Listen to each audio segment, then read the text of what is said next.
नमस्कार, मी नेहा शंखनाथच्या सल्ला डॉक्टरांचा विशेष कार्यक्रमात आपण आज सर्वांचे स्वागत करते। आज आपल्यासोबत उपस्थित आहे डॉक्टर अभिजित कस्तुरे, जे की एक आयुर्वेद तज्ञ आहे। आज आपण नेमकं त्यांच्याकडून जाणून घेऊया की आपल्या सर्वांना माहिती आहे सध्या कोरोनाची पॅन्डेमिक सिच्युएशन सुरू आहे आणि या कोरोनाच्या सिच्युएशन मध्ये आपल्याला ब्लड प्रेशर म्हणजेच बीपी हे नाव आपण सगळ्यांनी ऐकलं आहे आणि नेमकं बीपी हे कशा पद्धतीने होतं किंवा आपल्या खानपानमध्ये काय चेंजेस करायचं असते की जेणेकरून आपल्याला बीपी होणार नाही। बीपी हे भरपूर प्रकारचे असतात आणि नेमकं बीपी होण्याचे कारण काय आहे आज आपण सल्ला डॉक्टरांच्या विशेष कार्यक्रमामार्फत डॉक्टर अभिजित सरांकडून जाणून घेऊया। नमस्कार सर, सल्ला डॉक्टरांचा विशेष कार्यक्रमात आपले स्वागत करते। सर, सर्वप्रथम आपण सर्वांना माहिती आहे की सध्या कोरोनाची पॅन्डेमिक सिच्युएशन सुरू आहे आणि जी कोरोनाची सिच्युएशन आहे ती अत्यंत दुर्दैवी आहे आणि त्यात जर आपण बीपीचा विचार केला तर बीपी ही समस्या सर्वसाधारण लोकांमध्ये किंवा आफ्टर 50 एज मध्ये आपल्याला सगळ्यांना पाहायला मिळत आहे आणि आताचं जे खानपान आहे हे पण आपल्या सर्वांना माहिती आहे। जर आपण खानपानचा विचार केला तर आता 10 वर्षापासून तर 90 वर्षापर्यंत या कॅटेगरीमध्ये सर्वांना बीपी होण्याचे चान्सेस आहे। तर नेमका माझा पहिला प्रश्न असा आहे सर की बीपी होण्याचे नेमके कारण काय आहे? जसं तुम्ही सगळं सांगितलं मला की काय काय कारण आहे, तर खानपान त्यामुळे तुम्ही सर्वात पहिल्यांदा तुम्ही म्हटलात तर खानपान निश्चितच बीपीचं एक कारण आहे, खूप मोठं कारण आहे। त्या व्यतिरिक्त चिंता, आपण आपली जी लाईफस्टाईल आहे सध्याची लोकांची जी सेडेंटरी लाईफस्टाईल झालेली आहे, लेथार्जिक लाईफस्टाईल म्हणा किंवा खूप आरामदायी जिंदगी ज्याला आपण म्हणूया, तर लोकांना तसंच राहायला आवडतं। तर ह्या सगळ्या गोष्टी एकत्र आल्या तर बीपीचा त्रास तुम्हाला होण्याची शक्यता असते। असं जरुरी नाही की सर्वांना तसा बीपीचा त्रास होईल, पण जे लोक अशा लाईफस्टाईलला फॉलो करतात त्यांना हा त्रास जास्त असतो।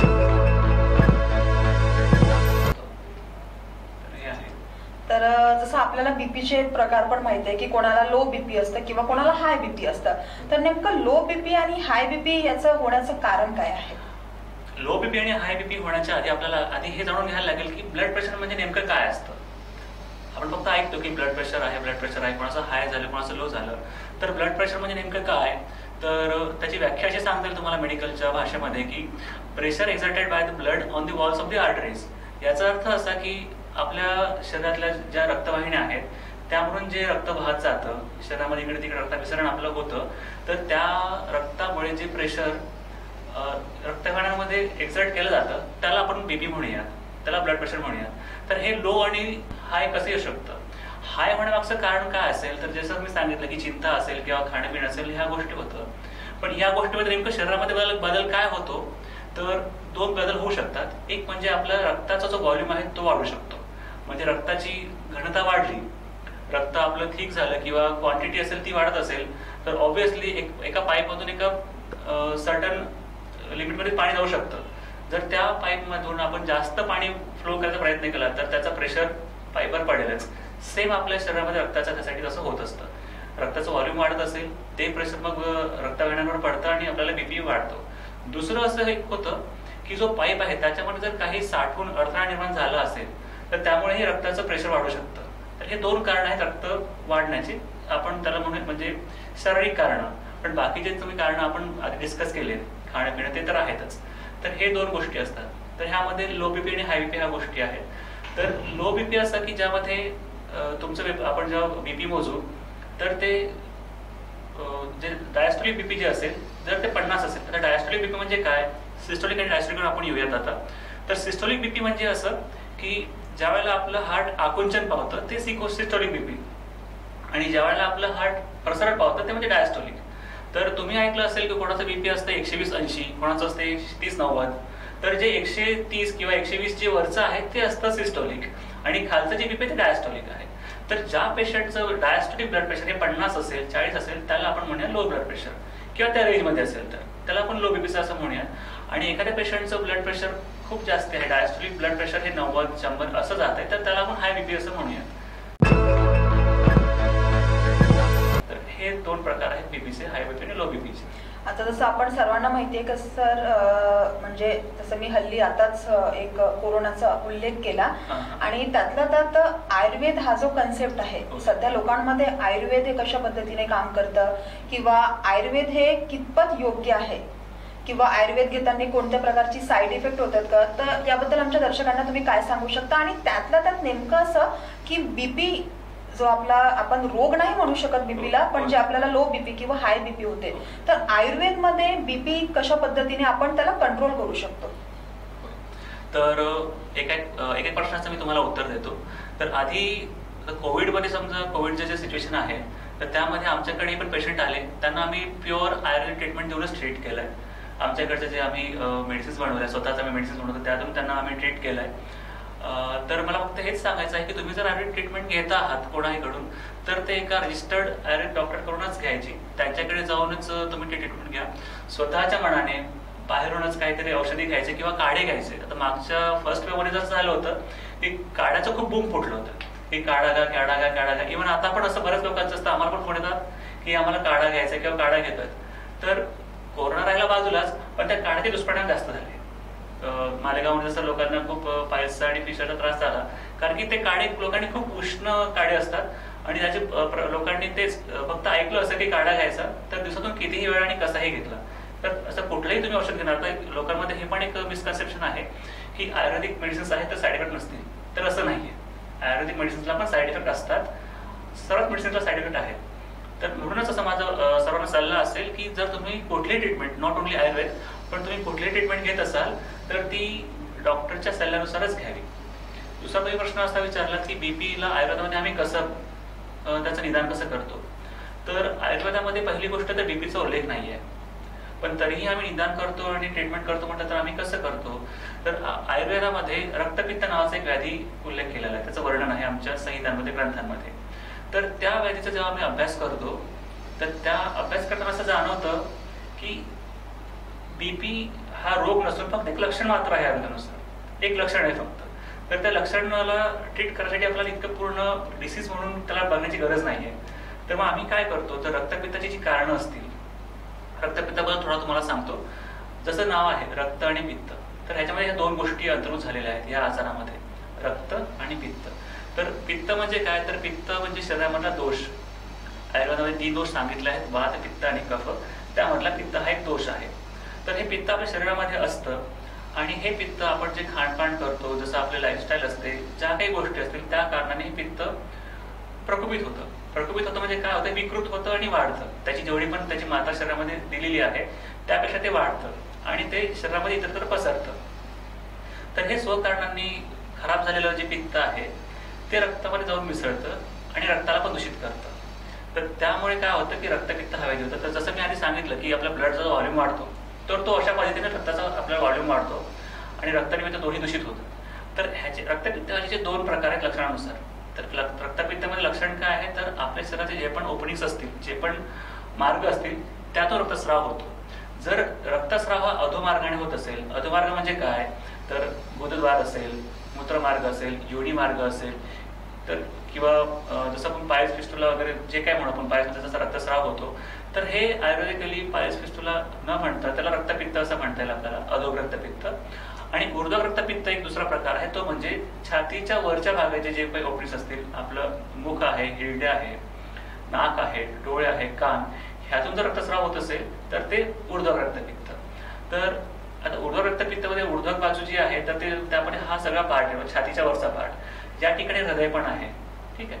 तर रक्तपित्त जर उद्भव होणार असेल तर या ठिकाणी काहीतरी शरीरामध्ये जर बिघाड झाला असेल रक्तपित्त व्याधीमध्ये, तर तुम्हाला वरून रक्त येईल. आपण जर अजून खोलात गेलो तर असं आपल्याला दिसेल की ह्या पेशंटमध्ये चिंता करणं, सेडेंटरी लाईफस्टाईल किंवा बाकी गोष्टींचा खूप अंतर्भाव असतो त्याच्या आहारामध्ये आणि विहारामध्ये, त्यामुळे ह्या सगळ्या गोष्टी होतात. तर रक्तपित्ताचा अजून खोलात जाऊन तेच कारण आम्हाला मग बीपीसाठी दिसतं की ब्लड प्रेशर ह्याच्यामुळे झालेलं आहे.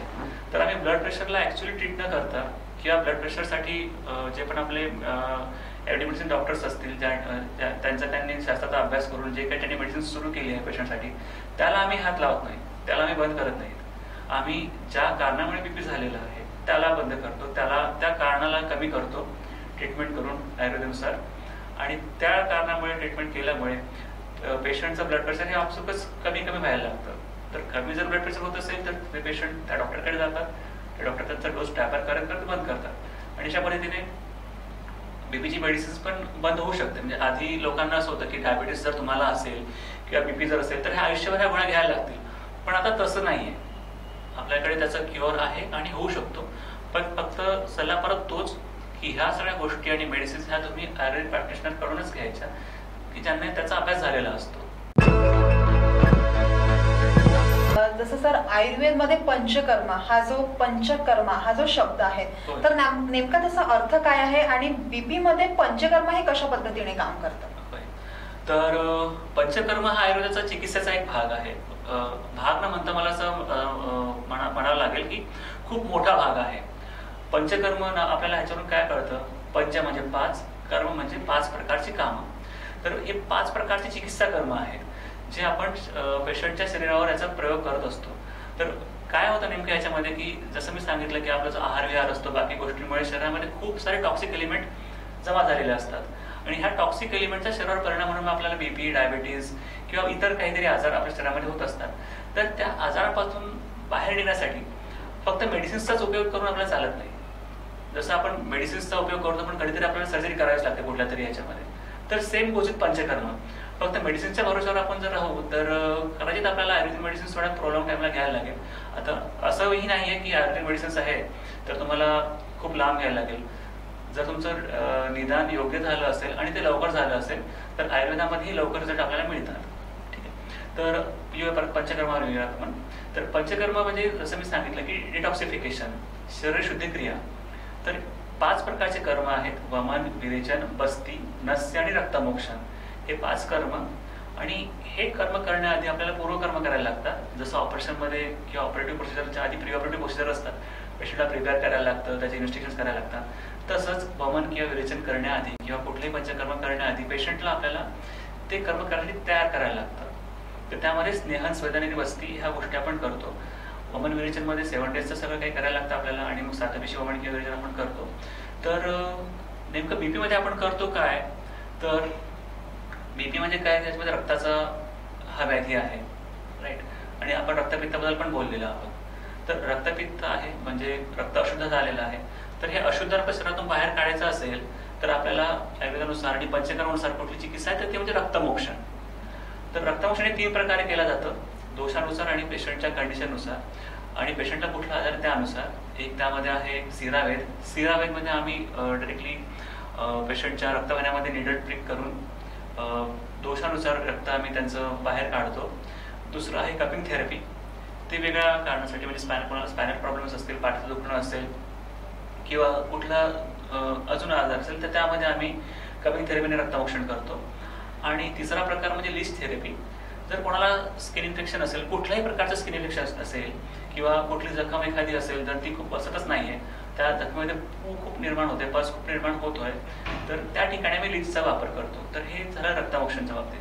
तर बीपी मध्ये किंवा रक्तपित्त जर आपण त्याला म्हटलं तर त्यामध्ये आम्ही रक्तमोक्षण तर करतोच पेशंटचं, प्लस ते पण पेशंटच्या बलनुसार किंवा पेशंटच्या जे काही त्याची बल आहे किंवा त्याची कमजोरी किंवा ताकद त्यानुसार ते आम्ही ठरवतो की करायचं की नाही करायचं. कारण की रक्तपित्त जर आपण म्हणतोय तर ऑलरेडी पेशंटचा ब्लड लॉस होत असतो ॲनल ओरिफिसद्वारे किंवा मुखाद्वारे वगैरे वगैरे. तर तशा पेशंटला त्याचं बल बघून आणि जर खरंच जर रक्तस्राव होत असेल तर मग ते रक्तमोक्षण टाळून पेशंटचं आम्ही वमन करतो. वमन म्हणजे काय? तर इंड्युस्ड वॉमिटिंग. त्यामध्ये पेशंटला 7 दिवस आम्ही त्याचं पूर्वकर्म करतो. स्नेहन, स्वेदन, बस्ती ह्या गोष्टी त्याच्या करायच्या. त्यामध्ये त्याचं शरीराला पूर्ण आम्ही तयार करतो की तो वमन करू शकेल. त्यामध्ये 7 दिवस वमन हे होईल स्नेहन स्वेदन. आणि 7व्या दिवशी पेशंटला जेव्हा लक्षणे दिसतील तर लक्षणे दिसण्यासाठी आम्ही हे पण करतो की स्नेहन स्वेदन म्हणजे काय? तर स्नेहन म्हणजे मसाज. तर ते फक्त आम्ही एक्सटर्नल करत नाही, तर इंटरनल पण करतो. एक्सटर्नल मसाज तुम्हाला कळालं असेल की मसाज जे आपण करतो तेच. इंटरनल मसाज म्हणजे कसं? तर पेशंटला आम्ही तूप प्यायला देतो आणि ते उत्तरोत्तर वाढत्या मात्रेमध्ये देतो. म्हणजे फर्स्ट डे पेशंटला 50 ml तूप देणार, सेकंड डेला 100 ml, थर्ड डेला 150 ml असं ते वाढत देणार. म्हणजे प्रमाण हे नेहमी वाढत जाईल. आणि ज्या दिवशी पेशंटला तुपाचा वास सहन होणार नाही म्हणजे त्याला घृणा येईल तुपाबद्दल, तेव्हा मी समजतो की हा आता वमन करायसाठी योग्य वेळ आहे.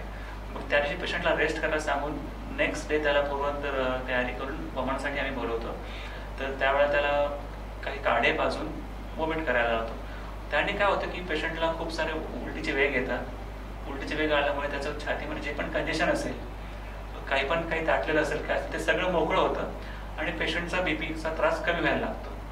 इवन आम्हाला असं पण निदर्शनास आलेलं आहे की ज्या पेशंटला हार्ट ब्लॉक होते 90% हार्ट ब्लॉक असतील, तर वमनच्या सेटिंगने ते कमी झालेले आहे.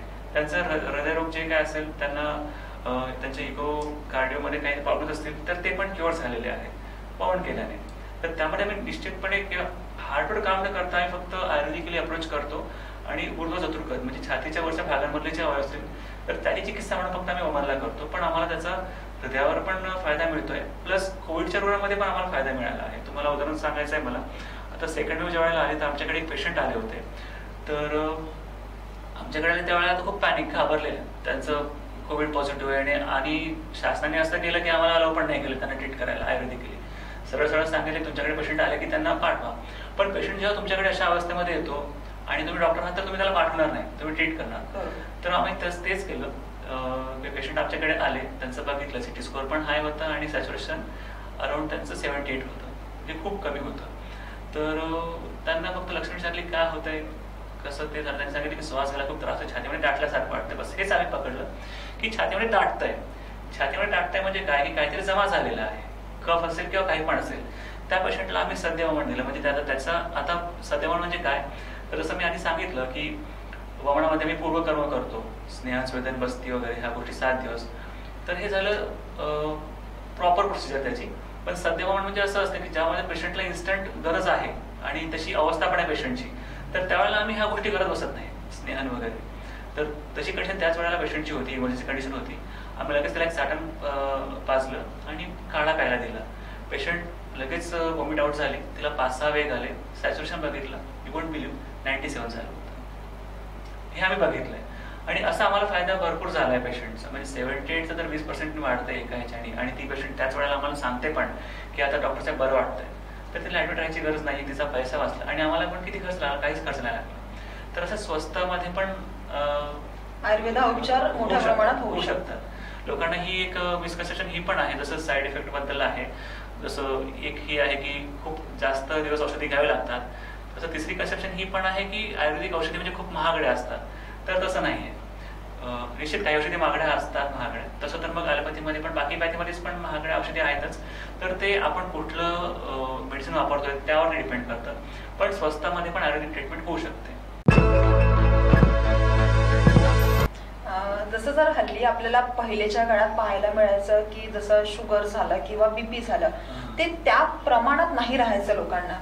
पण आपण आता जी ही कंडिशन पाहत आहे, आता कोरोना आहे, हा कोरोना आपला नंतरचा पार्ट झाला, पण बीपी शुगर ही पहिलेपासून आलेली, म्हणजे आपल्याला बीपी शुगर मध्ये मोठ्या प्रमाणात पेशंट आढळून येतात. पण आता जर आपण वयाच्या 10व्या वर्षी जर एका मुलाला जर बीपी किंवा शुगर होत असेल, तर नेमकं हे होण्याचं कारण काय आहे? ह्याच्या मागची कारण हे असतील तर आता जसं मी सांगितलं की लोकांचं खानपान चांगलं राहिलेलं नाहीये. आता 10 वर्षाच्या मुलाला डायबिटीस होतोय तर त्याची त्यात चुकी नसते, तर म्हणजे त्याच्या आईवडिलांना तो डायबिटीस असेल किंवा प्रेग्नन्सीच्या दरम्यान आईचा आहार कसा होता किंवा त्या प्रेग्नन्सीच्या दरम्यान जर आईला डायबिटीस झालेला असेल तर त्यानुसार त्या मुलाचं त्या वयामध्ये जसं डायबिटीस त्याला होऊ शकतो, हे कारण आहे. किंवा जसं मी सांगितलं की आजकालच्या मुलांना पण घरचं जेवण आवडत नाही, त्यांना फास्ट फूड जास्त आवडतं, बाहेरचं खायला त्यांना आवडतं. तर ह्या असं जेवण आहे. आणि लहान मुलांना पण आता चिंता आहे, प्रोजेक्ट्स असतात, अभ्यास असतो भरपूर. आता ऑनलाईनचा आहे त्याच्यामुळे थोडं रिलॅक्स आहे, पण पाठीवरच्या दप्तरचं वजन खूप वाढलंय मुलांच्या. तर त्यामुळे त्या मुलांमध्ये पण चिंता हा विषय एक आहे की आणि त्यामुळे मग त्यांना हे आजार व्हायला लागले आहेत इतक्या कमी वयामध्ये. नॉट ओनली मुलंच, की मुलींमध्ये पण मासिक पाळीचं जे वय आधी होतं ते आता कमी होत चाललंय, जे की चिंतेची बाब आहे. म्हणजे आपण ब्लड प्रेशर बद्दल बोललो किंवा आपण पंचकर्मा बोललो, आपण आयुर्वेद बद्दल बोललो, तर चर्चा करताना जो आपला एक ब्लॉकेज हा जो शब्द गेला होता, तर जेव्हा आपल्या छातीत ब्लॉकेज होतं आणि त्यानंतर आपण एंडोप्लास्टी किंवा सर्जरी करतो, तर ती न करता आयुर्वेदमध्ये या सर्जरी व्यतिरिक्त काही उपाय आहेत? हो, निश्चित आहेत. तर त्यामध्ये आयुर्वेदिक मेडिसिन्स अशा काही आहेत की ज्या हृदयाचं पोषण करतात, हृदयाचं जे बल आहे ते वाढवतात. तर आपण जर हृदयाचं पोषण केलं आणि हृदयाचं बल वाढवलं तर निश्चितच हृदयाचे जे आजार असतील ते कमी व्हायला मदत होईल. प्लस जे ब्लॉकेजमध्ये मी बोललो, हृदयरोग ज्याला आयुर्वेदामध्ये आपल्याला म्हणता येईल की एक एक्सप्लेन केलेलं आहे, तर त्यामध्ये वमन हे आपण करू शकतो, जे मी आधी सांगितलं तुम्हाला. ब्लॉकेज म्हणजे काय? ब्लॉकेज म्हणजे परत तिथे पण दाटलेलंच आहे काहीतरी, तिथल्या ज्या रक्तवाहिन्या आहेत त्यामध्ये काहीतरी दाटलेलं आहे आणि दाटलेलं जे काढायचं असेल तर त्यासाठी शुद्धीकरण करणं हा एक मार्ग आहे. तर आपण तेच करतो. साध्या भाषेमध्ये समजण्यासाठी सांगायचं झालं तर ज्या प्रकारे आपण आपल्या गाडीची सर्व्हिसिंग करतो, आणि का करतो तर गाडीने आपल्याला चांगली सर्व्हिस द्यावी आणि गाडी आपली चांगली सुरळीत चालावी. नेमकं तसंच आपलं शरीर पण एक मशीनच आहे, ऑटोमेटेड आहे पण आहे एक. आणि ह्या शरीररूपी मशीनला आपल्याला जर चांगलं सुरळीत चालवायचं असेल, काय कुठलाही आजार न होऊ देता, तर वर्षातून 2दा आपण पंचकर्म केलेलंच पाहिजे. त्यामध्ये वमन एक असतं, तर वमन आपण वासंतिक वमन करू शकतो वसंत ऋतूमध्ये जे करतात, आणि शरद ऋतूमध्ये विरेचन हा प्रकार असतो, तर तो आपल्याला करायला पाहिजे. आणि सर जसं आता आपण ब्लॉकेज बद्दल बोललो किंवा हे, तर जेव्हा आपण ही प्रोसिजर करतो पंचकर्मामध्ये जसं वमन, विरेचन इत्यादी आपण व्याधीबद्दल किंवा कार्याबद्दल बोललं, तर हे करताना कोणत्या प्रकारचे आपल्या शरीरावर साईड इफेक्ट होतं का? म्हणजे जेणेकरून आपल्या शरीराला कोणत्या प्रकारचा म्हणजे त्रास होईल किंवा मग या व्याधी झाल्यानंतर किंवा आपण व्याधीमधून मुक्त झाल्यानंतर होणारा भविष्य काळात कोणत्या प्रकारचा त्रास होतोच त्यामध्ये. पण जे तुमचे डॉक्टर असतात, ज्या डॉक्टरकडून तुम्ही जाणार, तर ते सगळे आधीच ह्या गोष्टींचा अभ्यास करून असतात. तर त्यामुळे तुम्हाला होणारा जो त्रास आहे तो कमीत कमी कसा करता येईल ह्यासाठी त्यांचे ते प्रयत्न चालू असतात. जे पूर्वकर्मी जे म्हटलं आम्ही करत असतो, तर ते त्यासाठीच असतं की पेशंटला त्रास होऊ नये. तरी त्रास झाला तर काय होऊ शकतो, तर आता एखाद्या पेशंटला खूप जास्त मनाचे वेग आले, म्हणजे खूप जास्त त्याला उलटी होत असेल, तर ऑब्व्हियसली त्याला गळल्यासारखं वाटेल, त्याला चक्कर येईल किंवा तो थकल्यासारखं त्याला वाटेल. तर त्यासाठी आम्ही आयुर्वेदिक मेडिसिन्स आहेत, त्यांनी त्यांचं ग्लुकोज लेवल मेंटेन राहणार आणि शरीराचं त्याची झीज झाली तर ती भरून निघेल. तर तसं आम्ही त्याला टॅकल करतो. या व्यतिरिक्त जर कुठलं मेजर असं त्यामध्ये होत नाही. एक होताना असं होऊ शकतं की जे आम्ही प्रयत्न करतो ज्यासाठी की त्याला इतके वमनाचे वेग यावे किंवा त्याला इतके वॉमिटिंग्स याव्या, त्या जर नाही झाल्या तर तो एक प्रकार असतो. पण तो असं मेजर साईड इफेक्ट म्हणून आपल्याला म्हणता येणार नाही. तर साईड इफेक्ट मेजर जो असा असेल तर तो हाच असेल की पेशंटला वीकनेस खूप येऊ शकतो, कारण की आपण ऑब्व्हियसली वॉमिटिंग करतो तर इलेक्ट्रोलाइट इम्बॅलन्स होऊ शकतं पेशंटचं, पण त्याची आम्ही काळजी घेतलेली असते. सेम विरेचनमध्ये पण असंच होऊ शकतं आणि वमनमध्ये पण असंच होऊ शकतं.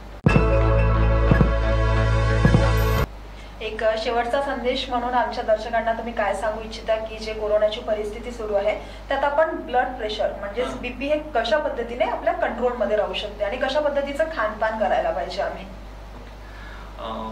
खूप सोपं आहे, काही रॉकेट सायन्स यामध्ये नाही आहे. हल्ली असं लोकांना वाटतं किंवा लोक आयुर्वेदिकच्या नावाखाली असं हे करतात की सकाळी उठून पाणी प्यायला पाहिजे.